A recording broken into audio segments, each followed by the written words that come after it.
So we're doing another rant, and you know how that girl I mentioned in the W and R rant? Well, looks like we're doing her now. So, she's a saint. Okay, she's an H glazer, and like, she's way younger than them. Like, dude, excuse me, what? Yeah. And I literally just called her a biggie, and then I don't know if this is overacting, but she hates my guts now, because I called her a biggie. Do you think I'm being dramatic for making a rant on her because of that, or she is because I only called her a biggie? She said that I pissed her off and all that, and like, dude, how?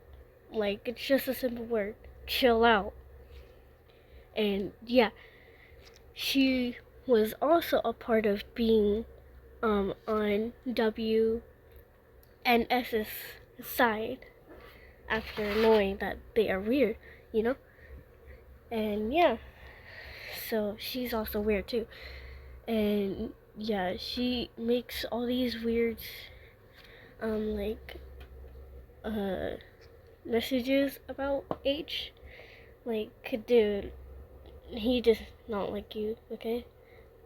I'm being honest. Like, be mature, bro.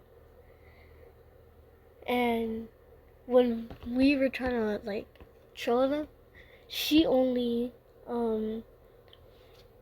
kicked me cause she said I pissed her off when I called her Vicky, right? Yeah. And so I was H with H and T, and me just kept getting kicked, and kicked. So yeah. And then she finally gave in and unfriended me. I think blocked me too. I don't really know. So yeah. I think this is the end of my rant. So see ya, and please like and subscribe. Bye.